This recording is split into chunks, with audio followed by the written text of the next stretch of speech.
Hello everyone, and we're back to Elden Ring, Shadows of the Erdtree. And here for part 2, all you need to know is that we've defeated the Dancing Lion, and we're making our way into the castle. So far, the DLC's been a little bit of a challenge, but nothing too difficult so far. The hardest thing so far has really just been finding the correct way to go. But I seem to be making pretty solid progress. As I go here, and I'm going to be just showing off a few items and places I go. If you want to go there, that's a place I highly recommend, that little tower overview, because there's just a beautiful view of the entire map you can see. But up here, I also wanted to show one of the newest weapons you can find. It's a light greatsword. As we make our way to the next grace, find some more fragments, and try to cut open this skull, because it's going to drop an item.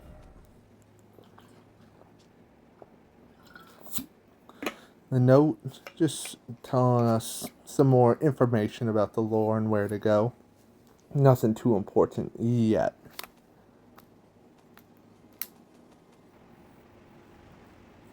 But I make my way through more, getting a few shortcuts to open the gate. That part specifically reminded me a little bit of the Anor Londo of Dark Souls 3. If people have played that, you should know what I mean. But over here we find another Carrion Knight. Kind of like, in Renala's area. This one's very differently equipped though. No shield and a bigger sword. And so that kind of sets the whole tone for this area. If you couldn't tell, it's kind of a new Carrion area, new magical location. And when you beat him, you get a new troll's sword that has a different Ash of War on it. Which, it's semi-cool, but, if you've used the troll's sword and the Carrion glint blades, you know how it turns out. Over here is a brand new talisman. This one increases damage from stance attacks if you hold it for long enough. I'm not sure of how much the damage is, but it's pretty solid. Talisman if you're using, of course, stance Ashes of War. I believe those would be like the draw for like the katana. I believe that stuff like that would be included. Anyways, as we head up here, just poking around, making sure there are no more secrets, we head into our first boss of today's video. Of course, have to buff before entering any door. As we go to fight Relena. Now, this boss, extremely cool, I thought so, at least. Not often do we get a dexterity boss fight, it's usually strength or some sort of magic. But this person is quick and does sorceries, which the only main boss of the base game that did that was Renala. Now, of course, they got me quite a few times. New moveset, gotta learn it. And was not expecting the range of that sword. But on the next attempt, get it all the way to phase 2 over here, which she unleashes a magic and fire sword, and then a bunch of moonbeams, which, again, I was not expecting that whatsoever. It's one of those nice surprises. And the Mimic also almost got her too. And speaking of unexpected, I could never have prepared for this attack here. Yeah. That one was a disappointing one with how close it was. But getting that close, I knew I could get it, of course. And just a few more tries later, there was help, of course, with the Mimic, but I get the kill stolen from me. But I get him down in the end.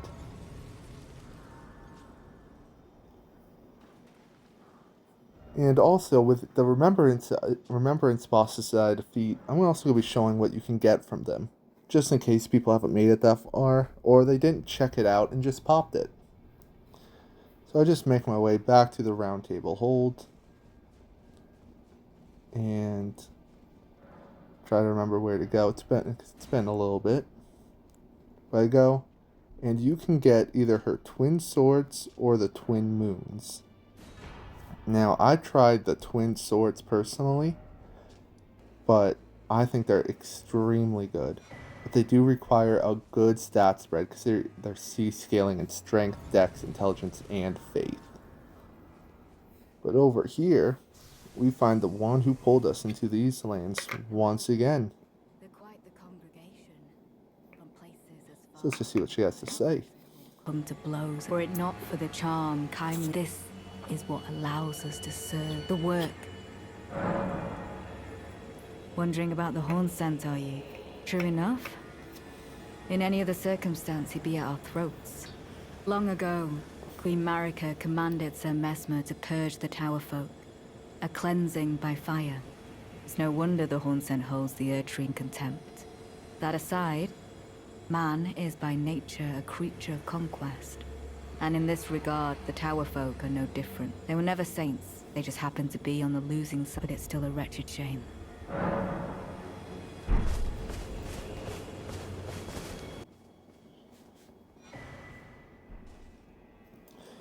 Well, that was an interesting little conversation. But as we keep going, we talk to this guy. He gives me whatever those are. I kind of couldn't figure out what it was, so I go ahead and collect the next map piece and go and fight this guy. I mean, pretty easy little combo there. Into the sword down. You know how it goes. And he picks up and he drops this blessed bone shard. And I think those are just some new crafting items.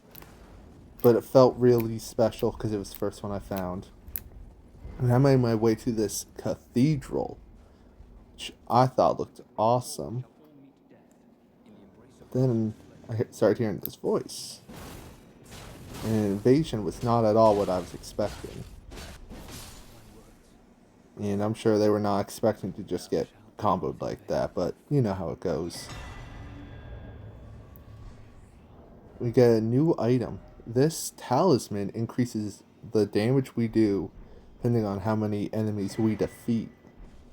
Not once again, I'm not sure by what percent. I just know it's a in general damage increase. Who doesn't like that? Then once again, take on one of these fire guys. They're not really hard, but you know, just a few swings, legs breaking. And this one was in a horrible spot because it wouldn't allow me to repost it with the hilly area it was in. So I just had to whack at it the entire time. But either way, we get going all the way into this new area, this new castle. And here's where we're going to start this little game.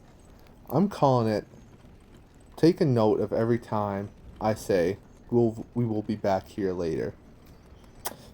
It may seem like an odd thing to say, but I find many areas that I go to and then think there's nothing more and leave just to learn that there was a boss if I just opened one more door or looked around one more angle. But anyways, now we're off to start our next boss fight. Because I could just tell by when I entered there was something here. And a giant hippo was not at all what I expected. As you can see, it could tell I was not ready for it. You know, just after being well equipped and prepared, I'm able to get some good, faster damage down, plus the mimic actually out. And that's when I get surprised with, it's a porcupine, but it doesn't get to pork me too much as it goes down, obviously.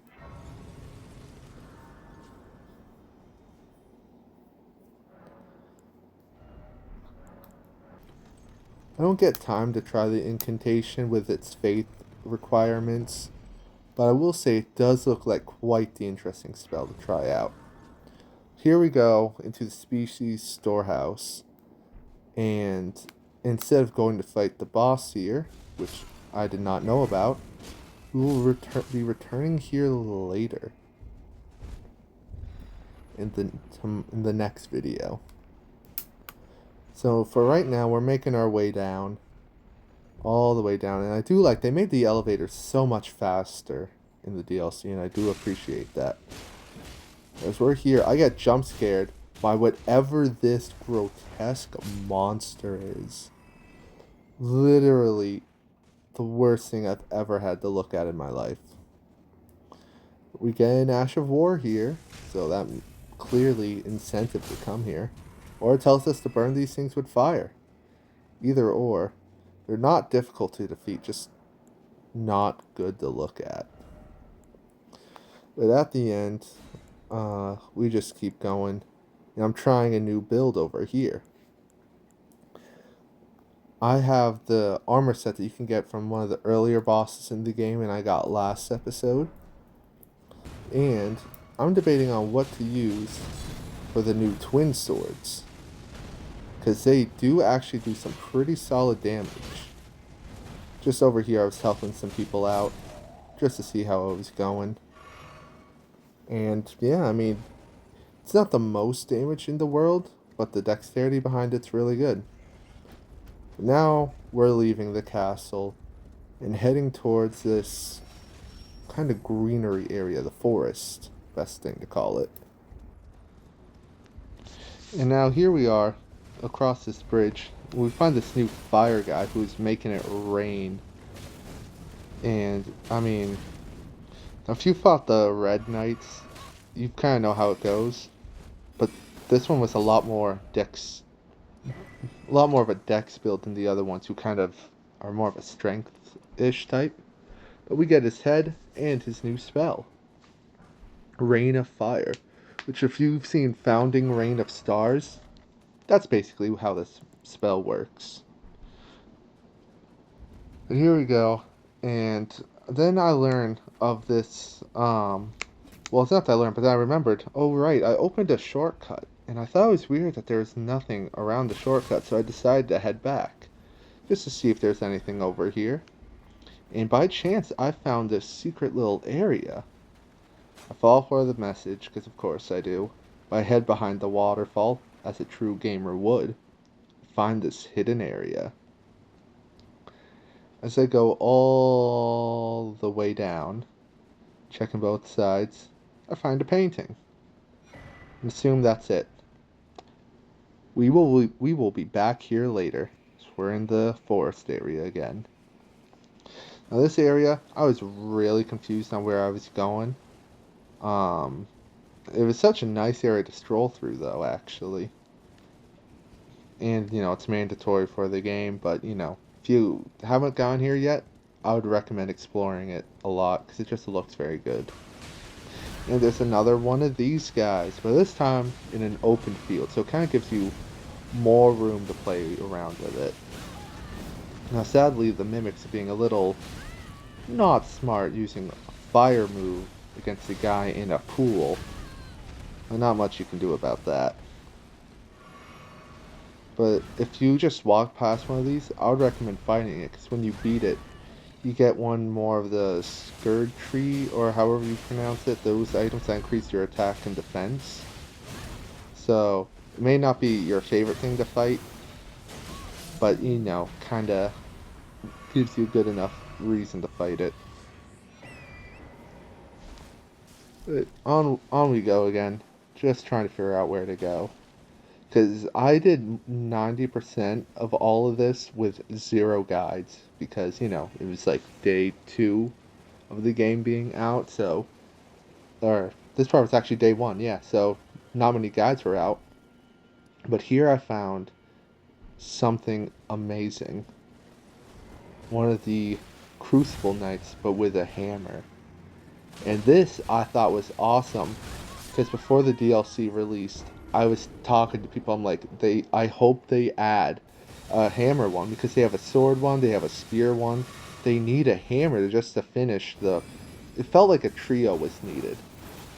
And this one has all new special spells on its own. I mean, the actual war of spinning the weapon is still the same, but it can do whatever that is, which is kind of horrifying to see leap at you. And, I mean, it's what you expect from a Crucible Knight. Heavy swings, fast attacks, giant ground area of effect damage. Can also do that Blossom attack, which is actually pretty damaging if it gets you. But you can't summon your Spirit Ashes, which means the fight is just against you and him alone. So make sure you're ready for that if you want to challenge him.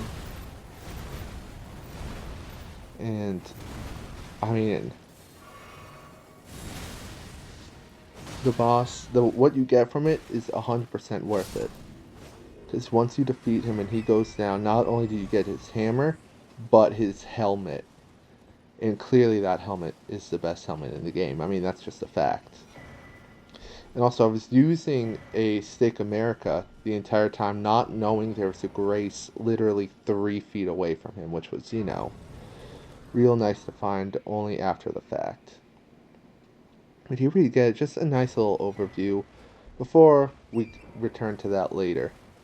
Because here we are now exploring down below. There you can find a twin turtle talisman, which recovers your stamina even faster than before. And I was trying to explore, and for some reason, part of me really thought I could get up here if I just double jumped right, but eventually I learned my lesson and just kept going. And as we keep moving, we find this another wonderful view. Just this blue flower area. Now my personal favorite color is blue. So this was like a wonder to behold. I just stood here admiring it. It was over in this location. If you haven't been there yet, I recommend coming here.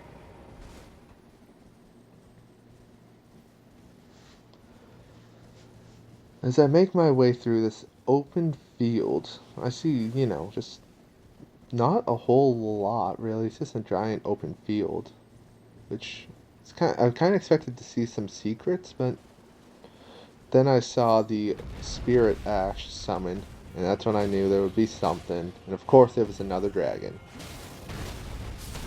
Now this one was a little more annoying than the other ones because it could summon other zombies, or I guess skeleton stuff. And it did a lot of AoE flame stuff like that, which would knock me off the horse every single time. But, you know, it's definitely worth it to ride a horse against a dragon, so kind of had to revive it. But just typical fight. And from it, you get just the usual rewards, you know, just a dragon heart and a somber ancient dragon smithing stone. But then we keep going. Because for some reason, a part of me saw there was like just a little point on the map that I'm like, I knew there had to be something over there. Just looking at it. Like, no way it was nothing. So me and Torrent just decided to go on a little ride. And we find these cool kind of glow things. I don't know what they're called, but they're kind of fun to look at. Then some of them are red, and I don't know why that is, but either way, we make it to the corner that I was expecting for something to be at. And what we get is an item, a cookbook, and an awesome view. Oh, and we also get this ravine for a new place for us to go. Now this area it's pretty easy to explore. I mean, you really just gotta head forward in the easy path that it points you towards. But once we get all the way down here, there is one little issue of it, where it does not let you ride Torrent.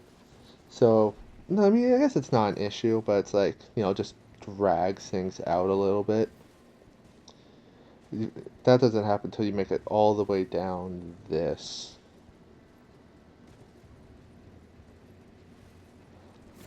and stuff. It kind of made me think of the underground area of the base game,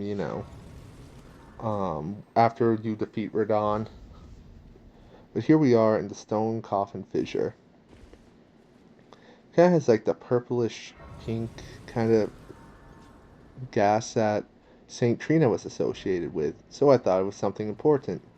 But I make it to the end, I find a grace, I find a summoning pool, but I look around and I don't see anything. And that's because once again, we'll be returning to this place later. I just thought it was a cool area for a cool view. But now here we are into a brand new location. A little bit farther down. Well, a little bit to the eastern area from the Blue Flower Lands. We get these like ruins, giant finger location area. I don't know how to really describe it. But over here you can find a thing to duplicate a remembrance, if you're so inclined. Which I thought was a pretty handy thing to find, so I thought I would share it. We found right there. But as we keep moving all the way down, there are a lot of those finger enemies again, which, can be quite a handful to deal with. At the very... Now, I was kind of like trying to see, like, where I am and everything, and see if there's anything here. And as you run around, I mean, it's literally just an empty, barren area. Nothing much to it. At least for now. Because there is something here. But we're going to have to come back to this later. Just keep this in mind. I will say I thought it was like a giant bell I had to like hit. And so I saw I could summon something. I thought there was a boss. So I was like literally looking around. Probably for like a couple of minutes. But anyways, then we get up and away. And we're heading towards a dragon area. And for the second one in this video. Now, despite my poor aim, as you can see, damage-wise, I mean, it's about to be a piece of cake. You get poise breaks, giant damage, and then, gotta get the riposte for the finisher. Because it just adds so much style to it. As he dies, you get a little confused. Because, I mean, I get the typical items, but I get that thing. I was trying to figure out what that was for a little bit. I didn't know, I thought it was like a talisman or a new weapon. But anyways, I just keep going.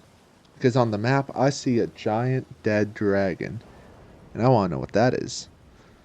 So, I just fastly run all the way over here. And I tried getting to this from the area below, where I just was with all those fingers. Because, it's kind of hard to judge, like, the connections between maps and locations. But I was very disappointed I could not get here from down there. But I'm happy I was able to figure it out. So we ride over, we can see the giant open mouth of this dragon. And I checked, you can't really... There's nothing to do if you, like, go in it. I thought it would have been funny if they put, like, an item in there, but nah, it's just there. But here we have a giant dragon communion altar. I think it looks pretty cool. And this is where you can get the DLC dragons breath attacks. I don't know how many there are, but this is also where you get a boss's remembrance ability. I'll talk about that more later when we grab it. I decided to pick that up just because, I mean, it's a cool looking spell. Ghost Flame. Yeah. And I see there's someone over here. So let's go see what they have to say, right?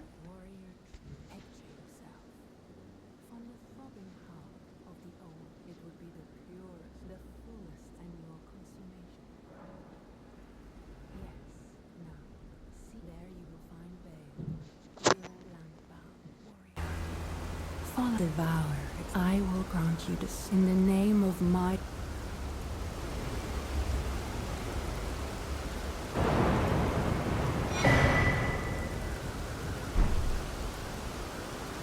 Warrior true. In a time long past, the foul traitor assailed our master and inflicted becoming a sworn enemy. Since that day, Bale and his bloodline land-bound warrior. My lord, seek communion, feel the euphoria of a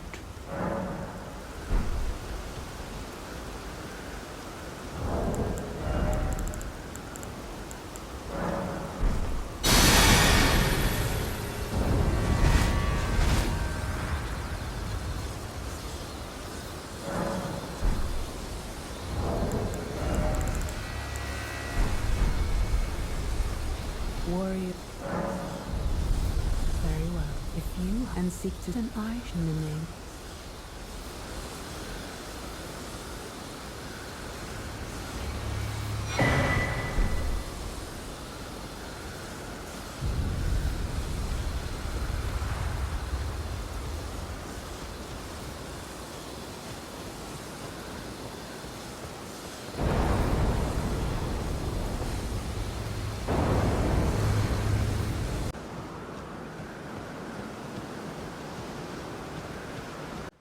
And here we walk in to fight Bale the Dread in this very obvious boss arena. I knew he was coming in here. But I just wanted to take this quick moment and thank you all for watching this video. I'll be posting part 3 in just a few days time. But until then, you know, we still gotta wrap up Bale over here. He's definitely one of the coolest and most unique dragon fights in the entire game. Probably in one of the whole series. Not only is his breath attack unique to really only him with its coloration of both lightning and fire, but he also has like that spike, like claw hand, which, you know, is a very destructive. And makes him look, in general, extraordinarily menacing.